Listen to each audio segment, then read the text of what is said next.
Sguardo nuovo e originale sui fatti che ci circondano. Il nuovo quotidiano online. Semplicemente radiolibertà.net. Va ora in onda il garage dell'Alfista, l'unica radiovisione dal cuore sportivo. Alla guida Antonino Danna.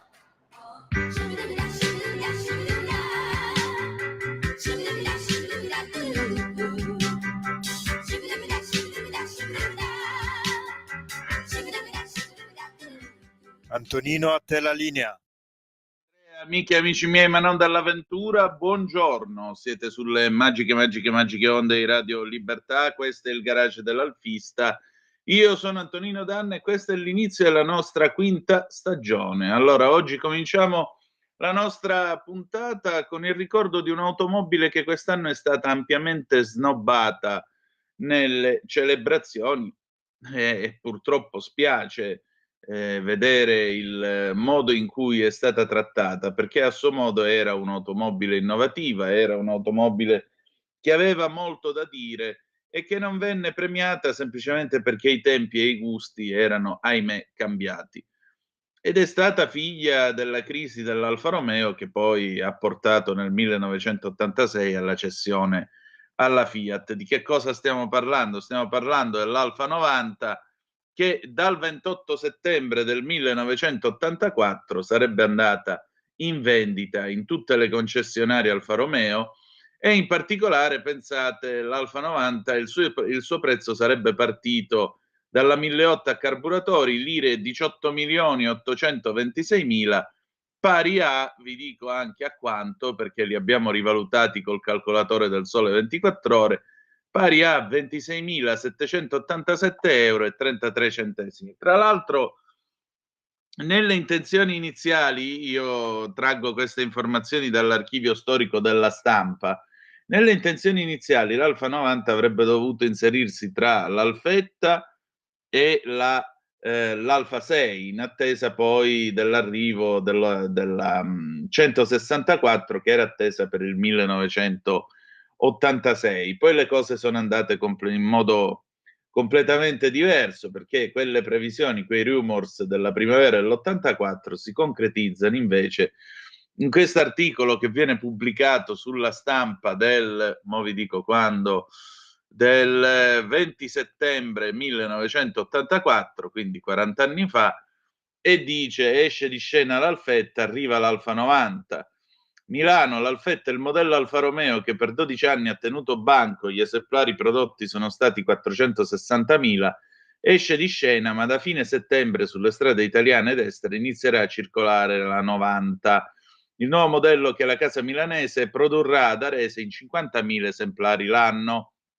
Con il lancio dell'Alfa 90 diventa realtà, dopo l'immissione sul mercato della 33 e dell'Arna, il terzo capitolo del piano per il decennio in corso, piano ispirato all'esaltazione delle caratteristiche che per la casa milanese sono prestazioni, tecnologia, qualità e stile. L'Alfa Romeo metterà a disposizione della clientela dal 28 settembre l'Alfa 90 in 5 versioni: 1.800 a carburatori, velocità massima 185 all'ora, 2.000 a carburatori, velocità massima 190, 2.000 a iniezione, velocità di oltre 190, 2.500 a iniezione, ovviamente V6, velocità oltre 200 all'ora, 2004 turbo diesel intercooler, velocità massima 175. Il modello 2005 a iniezione è equipaggiato con un motore 6 cilindri, per le altre versioni a benzina il motore a 4 cilindri. Vi ripeto, qua si prevedeva di venderne 50.000 all'anno, in realtà di Alfa 90 prodotte in totale sono state appena 40.000 in 3 anni. Quindi provate a immaginare, diciamo così, che flop. Ma perché? Perché sostanzialmente quando al Salone di Parigi nell'ottobre dell'84 Alfa 90 fa il suo debutto internazionale e a Torino, diciamo così, il gruppo Fiat aveva già presentato niente po' di meno che la Lancia Tema, che si inseriva nel segmento dell'Alfa 90 e le differenze si videro subito. Il dibattito è sempre stato quello, ma l'Alfa 90 era un'Alfetta ricarrozzata o era invece un'automobile completamente diversa? In effetti l'Alfa 90 era stata concepita come un'automobile più pensata per il comfort, più pensata per non tanto il prestigio, perché è sbagliato dirlo, era un'automobile che era pensata con un'indole un po' diversa, un po' più imborghesita rispetto all'Alfetta. Tant'è vero che nei comunicati stampa l'Alfa Romeo ci teneva a sottolineare che era una vera Alfa, ma con qualcosa in più, una vettura che viaggia forte, ma che offre anche stile e prestigio. E aveva tra l'altro delle concorrenti non da poco, l'Audi 100, BMW Serie 3 e 5, Mercedes 190. Ad Arese, scrive Michele Fenu su La Stampa del 29 giugno dell'84, quando vengono diffuse le prime immagini e le prime novità sull'Alfa 90, ad Arese sperano di venderne 30-35 mila all'anno e le cose non sono andate propriamente così. Chi è che ha disegnato questa macchina? Bertone, mantenendo ovviamente le caratteristiche di base dell'Alfetta, il giroporta e il pianale, più tutta la meccanica, chiaramente, con la chicca del 2005 V6, quindi la quadrifoglio oro che portava l'Alfa 90 un po' più in su, e poi l'anno dopo l'arrivo della 2000 V6 con il CEM, il controllo elettronico motore. La particolarità non era che questo non era spegnere i cilindri in questo caso, ma era in pratica una centralina made in Alfa Romeo, un'iniezione elettronica made in Alfa Romeo fatta in casa, che in teoria avrebbe dovuto affrancare l'Alfa Romeo dall'uso delle iniezioni della Bosch, che allora erano quelle che andavano per la maggiore. L'Alfa 90 CEM andava bene, il problema è che è stata una produzione di piccola serie, produzione che non è riuscita ad affermarsi ovviamente sul mercato anche a causa delle poche vetture che sono state vendute, e in particolare queste CEM oggi come oggi non trovano i pezzi di ricambio, soprattutto gli iniettori. Difatti qualche giorno fa c'è scritto questo nostro ascoltatore che si chiama, ora vi dico chi è, si chiama Pasquale Stano, e il buon Pasquale ci scrive, eccolo qui: buongiorno, sapreste indicarmi come recuperare iniettori Alfetta CEM? Grazie Pasquale. Diamo questo suggerimento anche a chi ha un Alfa 90 CEM, perché noi l'abbiamo riparata un Alfa 90 CEM quando facevamo il garage dell'Alfista cartaceo, ed era dell'amico Massimo Ongari, che ora ha venduto questa macchina. Però noi contattammo Dario Radaelli grazie agli amici Alfio e Tullio Biaggi del garage Gasparri in quel di Legnano, e Radaelli ricostruì a memoria lo schema del CEM, perché dovete sapere che quando poi ci fu l'acquisto da parte di Fiat dell'Alfa Romeo nell'86, molta documentazione del CEM è stata buttata via. E allora Radaelli ricostruì comunque gli schemi, mi mandò anche dei disegni, delle cose che abbiamo poi pubblicato sulla rivista, e alla fine disse: dobbiamo comparare gli iniettori, perché i numeri di particolato tra gli iniettori CEM dell'Alfetta e quelli invece della 90 cambia il numero di particolato. Le dimensioni erano uguali. Mario Lodola venne sentito sull'argomento, la buonanima di Mario Lodola, grande collaudatore dell'Alfa Romeo, disse no, non sono gli stessi. Invece alla fine Radaelli poi si ricordò e venne fuori che gli iniettori sono uguali, cambia solo il particolato, ma potete montarli su entrambe le vetture. Dove li potete trovare? Ecco, questo è un bel problema, perché ormai chiaramente stiamo parlando di stock di vecchi ricambi, se si trovano ancora, e non è facile trovarli, perché chiaramente dovete andare a ravanare un po' in giro. Potreste tentare qualcosa, caro Pasquale, potresti tentare qualcosa, e lo dico anche a chi ha una 90 CEM, potreste tentare in quel di a chiedere a Catania, giù a Catania in Sicilia, forse qualcosa ancora c'è. Per cui vi suggerisco di contattare il Club Catania Alfa Romeo del nostro amico Orazio Pennisi, Oppure potete tentare qui nel nord Italia, appunto, col garage Gasparri, in via San Bernardino al 111 a Legnano, lo trovate comunque sulle pagine gialle, e chiedere ai fratelli Biagi se loro hanno qualche informazione in più, se c'è qualcuno che può metterli a disposizione questi iniettori. Sappiate che costano un sacco di soldi, un sacco. L'Alfa 90 è stata un'automobile che però, diciamo così, ha portato delle innovazioni, sia pure con quei 4 soldi con cui venne sviluppata da un Alfa Romeo ormai definitivamente in crisi. E in particolare l'automobile presentava delle cose veramente ingegnose, al di là della valigetta Valextra, che oggi meno di 500 euro non lo trovi, ma soprattutto aveva il famoso spoiler che scendeva giù sopra gli 80 all'ora, lo spoiler anteriore, per effetto dell'aria, aveva solo 2 sospensioncine a gas, quindi correndo la macchina tirava giù questo spoiler, quando la e aumentava quindi la deportanza e il peso sull'anteriore, lo caricava meglio. Quando l'automobile scendeva al di sotto di quella velocità, lo spoiler si ritraeva, si riportava su, e questo, spiegavano all'Alfa Romeo, serviva anche per esempio nei parcheggi per evitare di far sbattere lo spoiler e danneggiarlo. Questa cosa però causava dei problemi nelle 90 blindate. Questo me l'ha raccontato il grande Massimo Benetello, ecco, anche lui è un'altra fonte eventuale di informazioni per i ricambi CEM, il garage Muga in quel di Padova, e lui per esempio aveva in gestione l'Alfa 90 blindata che scarrozzava il ministro Gianni De Michelis. Ora lo possiamo raccontare dopo tutti questi anni. Qual era il problema? Che l'Alfa 90 blindata pesava, erano tutte quadrifoglio oro, tutte col motore 6 cilindri a V, il motore Busso 2005, e però aveva un problema. Correndo l'automobile appunto tirava giù lo spoiler, ma lo spoiler non faceva fluire la giusta quantità di aria sotto la vettura per andare a raffreddare il gruppo cambio differenziale dietro, e quindi questo creava degli inconvenienti. Studia che ti ristudia, controlla che ti ricontrolla.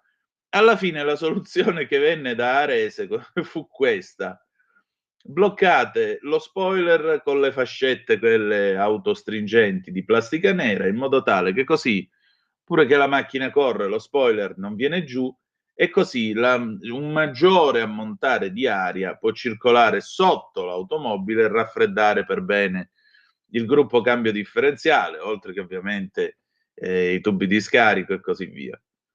Ebbene, quella modifica da 4 soldi funzionò, perché bloccando lo spoiler automaticamente entrava molta più aria, circolava molta più aria sotto l'automobile, e circolando molta più aria sotto l'automobile, la 90 raffreddava meglio la trasmissione e funzionava in maniera migliore.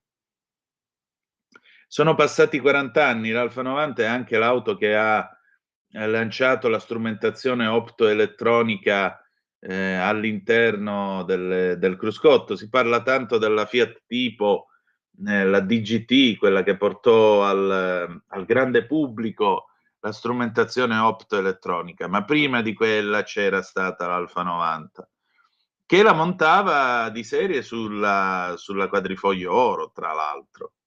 È una strumentazione molto avveniristica, è una strumentazione anche molto anni '80 nello stile, però mostrava l'automobile del futuro, perché l'idea appunto era che questo progetto avrebbe dovuto portare questa berlina almeno fino ai primi anni '90, ed era figlia del piano 84-94 firmato da Ettore Massacesi, quindi l'ultimo piano in fondo industriale dell'Alfa Romeo a gestione statale, e il piano prevedeva sostanzialmente questa vettura, poi la K1 che sarebbe uscita l'anno dopo, ovvero l'Alfa 75, e nell'86 la 164. Dopodiché si sarebbe trattato nella seconda fase del piano, quindi tra l'89, 90 e il 94, di mantenimento e aggiornamento dei modelli.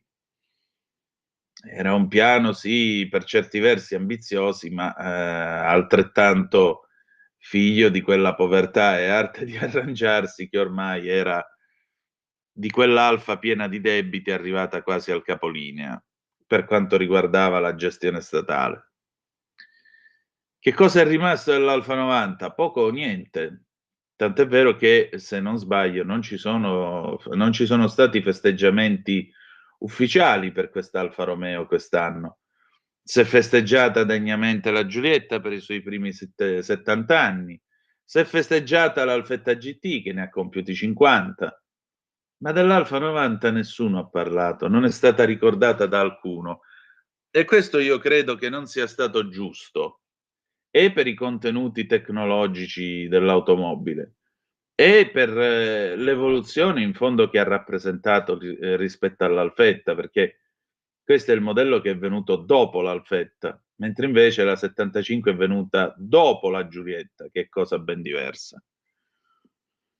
È un modello di cui tanti parlano semplicemente perché hanno letto qualcosa su Wikipedia, come dell'Alfa 6, come della 130 Fiat, le stesse cose. È tutta gente che parla per sentito dire. In realtà era un'automobile che aveva dei contenuti che poteva esprimere, ma li avrebbe potuti esprimere molto meglio se fosse uscita magari nel 1981-82. Nell'84 era ormai un po' superata anche dal fatto che la Lancia alla borghesia italiana proponeva un'auto come la Thema, auto che si riscattò ampiamente di quel grande insuccesso che fu la Gamma, la Lancia Gamma, peccato perché fu anch'essa una gran bella macchina, seppure con dei problemi meccanici che vennero poi risolti. E quindi con una concorrente come la Thema c'era poco da fare. L'Alfa Romeo si rifece 3 anni dopo, nel settembre dell'87, quando uscì la 164, e Agnelli commentò: "Caro Romiti, la 164 ha fatto invecchiare di colpo la Thema".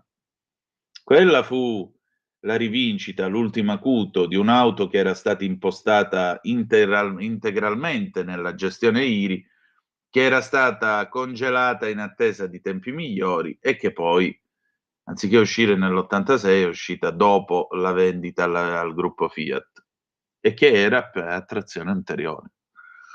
Che se ne dica. Con questo noi vogliamo ricordare un'automobile che non ebbe molta fortuna, ma che certamente ancora oggi ha le sue carte da giocare, il suo comfort, il suo stile.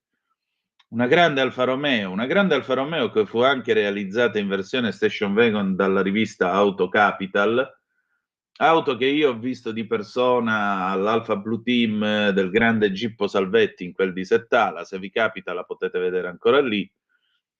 Auto che avrebbe potuto probabilmente rilanciare il modello Alfa 90, avrebbe potuto fare qualche numero in più, ma che non venne messa in produzione perché ormai non c'era più niente da fare, non c'era più tempo. Anche il nostro tempo direi che è abbondantemente finito. Noi ci ritroviamo sabato prossimo insieme con l'amico Alex Cereda, probabilmente ci sarà con noi anche Maria Laura Luraghi. Io vi voglio ringraziare come sempre per il vostro tempo. Che dire di più?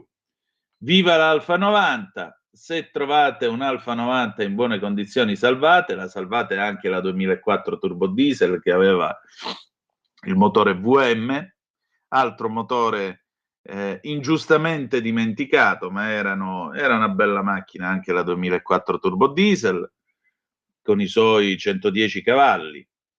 Quello dell'Alfetta mi pare che ne tirava fuori 94, se non sbaglio, sempre 2004 turbo diesel. Salvate se potete un'automobile così, perché è un'automobile che vi ricompenserà con una grande tenuta di strada, un grande stile e soprattutto quell'immagine anni 80-90 che sapeva tanto di futuro e che purtroppo nei prodotti attuali soprattutto abbiamo completamente perso, perché ci raccontano che il futuro è uno schermo touchscreen, quando invece il futuro negli anni '80 erano i cristalli liquidi e i comandi sul soffitto di tipo aeronautico, come venivano definiti. Quello sì che era futuro, quello sì che era volare.